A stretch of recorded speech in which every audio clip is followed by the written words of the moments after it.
வணக்கம் மக்களே.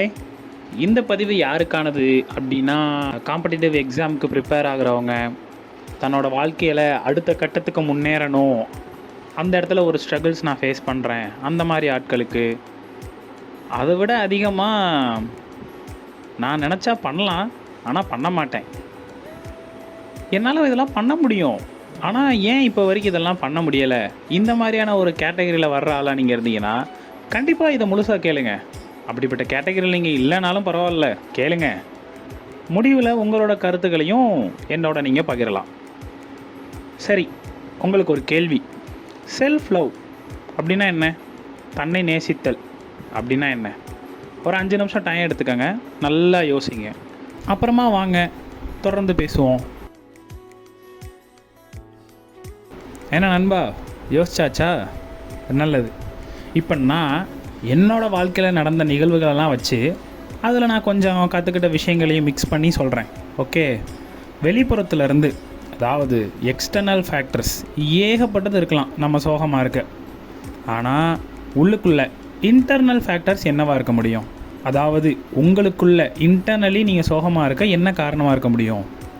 வேறு எதுவுமே இல்லை, இன்டர்னலி சோகமாக இருக்கேன், அதனால் சோகமாக இருக்கும். ஸோ இன்டர்னலி ஹாப்பியாக இருந்தீங்க, இன்டர்னலி சந்தோஷமாக இருந்தீங்கன்னா வெளியே எக்ஸ்டர்னலி ரொம்ப சந்தோஷமாக இருப்பீங்க. அல்டிமேட்டாக happiness is a state of mind இல்லையா? பெரும்பாலும் நம்ம மகிழ்ச்சியாக இருக்கோம், ஆனால் இன்டர்னலி உள்ளுக்குள்ளே இருக்கிறவன் சந்தோஷமாக இருக்கானா? உங்களுக்குள்ளே இருக்கிற ஒருத்தன் சந்தோஷமாக இருக்கானா? சந்தேகம்தான் இல்லையா? சரி, அவனுக்கு ஒரு பேர் ஒன்று வைப்போம். பார்த்திபன். எங்கேயோ கேட்ட மாதிரி இருக்குல்ல? உங்களுக்குள்ளே இருக்கிற பார்த்திபனுக்கு என்ன பிடிக்கும் அப்படிங்கிறது உங்களுக்கு தான் தெரியும். தெரியுமா? போய் அதை கண்டுபிடிங்க. உங்களுக்கு என்ன பிடிக்குங்கிறத உங்களுக்கு தெரியணும். அந்த பையனை மகிழ்ச்சியாக வச்சுக்கிறதுக்கு நம்ம ஒரு நாளைக்கு என்னென்ன பண்ணுறோம்? அதாவது உங்களுக்கு பிடிச்ச விஷயங்கள் பண்ணுறதை தாண்டி எந்த செயலை செய்கிறப்ப நீங்கள் உயிர் வாழ்கிறீங்க அப்படிங்கிறத ஃபீல் பண்ணுறீங்களோ அதுதான் செல்ஃப் லவ். மோர் தென் எக்ஸிஸ்டிங் லிவிங். எந்த ஒரு செயலை செய்கிறப்ப நீங்கள் இன்டர்னலி ரொம்ப ஹாப்பியாக இருக்கீங்களோ, ஸோ அந்தந்த ஆக்ஷன்ஸை நோட் பண்ணி வச்சுக்கோங்கன்னு சொல்கிறேன். அதை நீங்கள் எந்த அளவுக்கு செஞ்சு உங்களோட சோலை ரெஃப்ரெஷ்ஷாக வச்சுக்கிறீங்களோ அதுதான் செல்ஃப் லவ். அதை தொடர்ந்தும் பண்ணுங்கள், நல்ல முறையில், நல்ல செயல்கள் மட்டும். சரியா? இதை ரொம்ப நீங்கள் கன்ஃபியூஸ் பண்ணிக்க வேண்டிய அவசியமும் கிடையாது. செல்ஃப் லவ், சோல் அப்படின்னு சொன்னதும் ரொம்ப ஸ்பிரிச்சுவலாக எடுத்துக்க வேண்டிய அவசியம் இல்லை. ஒவ்வொருத்தவங்களுக்கும் ஒவ்வொரு செயல்கள் இருக்கும். அதிகமாக பேசுகிறதா இருக்கலாம், பலூன் பறக்க விடுறதா இருக்கலாம், படம் வரைகிறதா இருக்கலாம், குளிக்கிறப்ப பாட்டு பாடுறதா இருக்கலாம். இந்த மாதிரி உங்களோட இயல்பு மாறாமல் நீங்கள் செய்கிற எல்லா செயல்களையும் பற்றி தான் சொல்கிறேன். உங்களுக்கு புரியும் நம்புகிறேன். எந்த ஒரு செயலை செய்கிறப்ப உங்களுக்கு ரொம்ப ரெஃப்ரெஷ்ஷாக இருக்குது, நீங்கள் ஃப்ரெஷ்ஷாக ஃபீல் பண்ணுறீங்க, இன்டர்னலி ஹாப்பியாக ஃபீல் பண்ணுறீங்க, யாராவது ஒரு ஆள்கிட்ட ஏதாவது உதவி செய்கிறதா இருக்கட்டும், ஏதாவது பகிர்ந்துக்கிறதா இருக்கட்டும், இந்த மாதிரியான செயல்கள்லாம் செய்கிறப்ப நீங்கள் உங்களோட செல்ஃபை கேர் பண்ணிக்கிறீங்க. இதுதான் செல்ஃப் லவ் அப்படிங்கிறது என்னோட புரிதல். தம்பி, மொத்தமாக எனக்கு மட்டுமே பிடிச்ச மாதிரி பார்த்திபனாக மட்டுமே இங்கே இருக்க முடியுமா? இல்லை இருக்க தான் விட்டுருவாங்களா என்ன? அதுவும் நல்லதுக்கும் கிடையாதுன்னு வைங்களேன். இப்போ தான் செல்ஃப் கிரிட்டிக் எனும் லியோதாஸோட என்ட்ரி பிஜிஎம்மோட ஆரம்பிச்சிருச்சா பின்னாடி? கதைக்கு வாங்க. இப்போ மறுபடியும் ஒரு 5 நிமிஷம் பிரேக் எடுத்துக்கோங்களேன். போய் செல்ஃப் கிரிட்டிக்னா என்னன்னு யோசிச்சுட்டு வாங்க.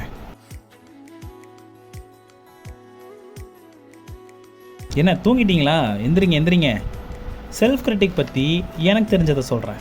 பார்த்திபனுக்கு ஒரு சில சமூக எதிர்பார்ப்புகள், அதாவது சோஷியல் எக்ஸ்பெக்டேஷன், ஒரு சில லிமிட்டேஷன்ஸை கொண்டு வருது.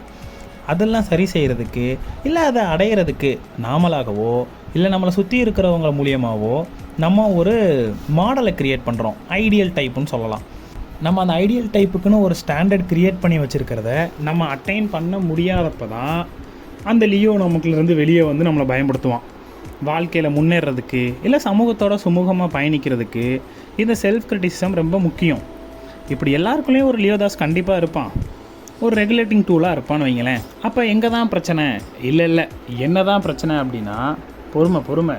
நம்மளில் நிறைய பேர், அதுவும் நான் ஆரம்பத்தில் சொன்ன மாதிரியான கேரக்டர்ஸ்லாம் இருக்கு இல்லையா, அந்த குணாதிசயங்களில் இருக்கிறவங்கெல்லாம் செல்ஃப் கிரிட்டிக்கை தாண்டி செல்ஃப் அசாசினேஷனுக்கு போய்கிட்டு இருக்கீங்கன்னு தோணுது.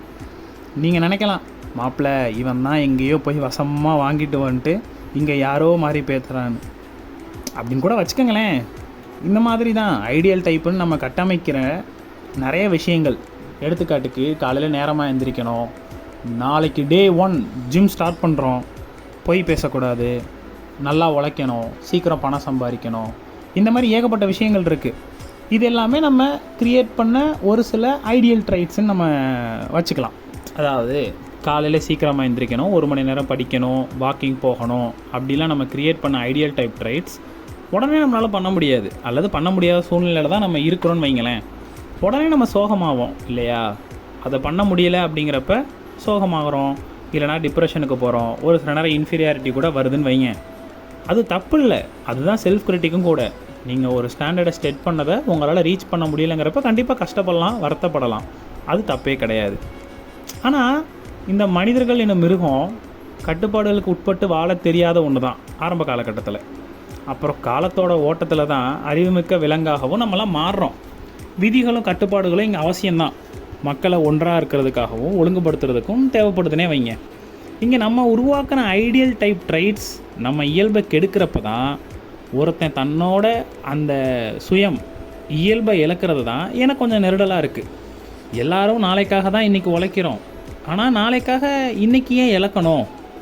ஒரு எடுத்துக்காட்டு சொல்கிறேனே, காலையில் வாக்கிங் போகணும் அப்படிங்கிறது உங்களோட ஸ்டாண்டர்ட், ஒரு ஐடியல் டைப் நீங்கள் க்ரியேட் பண்ண வச்சுருக்கிறதுன்னு வைங்க. ஆனால் நீங்கள் காலையில் சீக்கிரமாக எந்திரிக்கிற பழக்கம் இல்லாத ஒரு ஆள், உங்களுக்கு காலையில் எந்திரிச்சோன்னே நியூஸ் பேப்பர் படிக்கணுங்கிறதுல ஒரு ஆர்வம் இருக்குது, ஒரு மாதிரி சந்தோஷமாக இருக்குதுன்னு வைங்க. மொதல் நாள் லேட்டாக எழுந்திரிச்சிட்றீங்க, சரி இன்றைக்கி நியூஸ் பேப்பர் படிக்க வேணாம், நம்ம வாக்கிங் போவோம் அப்படின்னு வாக்கிங் போயிடுறீங்க. சரி ஒரு நாள் சரி போயிட்டு வந்துடுறீங்க. ஆனால் அதையே பழக்கப்படுத்த ஆரம்பித்து நீங்கள் காலையில் நியூஸ் பேப்பர் படிக்கிறதே நிறுத்திட்டீங்க அப்படின்னா அங்கே தான் அந்த நெருடல் வந்து ஆரம்பிக்குது அப்படின்னு எனக்கு தோணுது. செல்ஃப் கிரிட்டிக் அப்படிங்கிறது நம்மளோட செல்ஃப் லவோட ஒரு இன்னொரு வெர்ஷன் தான் வைங்களேன். ஆனால் செல்ஃப் கிரிட்டிக்குங்கிற பேரில் நம்மளோட செல்ஃப் லவ்வை ஏன் டெஸ்ட்ராய் பண்ணணும்? அது தப்பு தானே.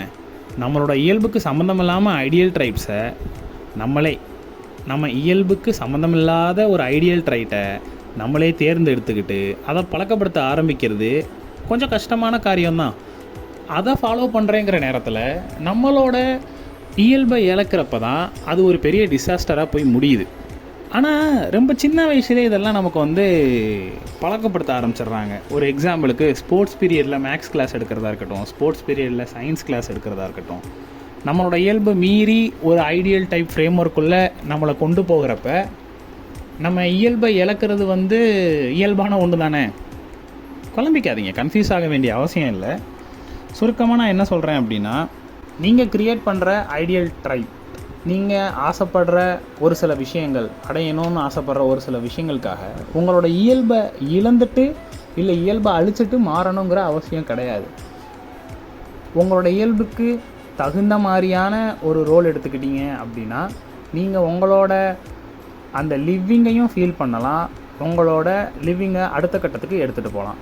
சேஞ்ச் ஆகிறத தாண்டி எல்லோரும் ஒன்றா எவால்வ் ஆகலாம். அந்த பரிணாம வளர்ச்சி உங்களுக்கு உங்கள் மீதான அன்பையும், உங்கள் மேலே நீங்கள் அதிகமாக அன்பு வைக்கிறனால உங்கள் சுற்றி இருக்கிறவங்க மேலே நீங்கள் பரப்புகிற அன்பும் அதிகமாகிட்டே போகும். So stop self assassination, you are more good and worthy, do more self love, spread love. உங்களுக்கு புரிஞ்சிருக்கும்னு நம்புகிறேன். புரியலைன்னா உங்களோட கருத்துக்களை என்கிட்ட சொல்லுங்கள், நம்ம இன்னும் தொடர்ந்து பேசுவோம்.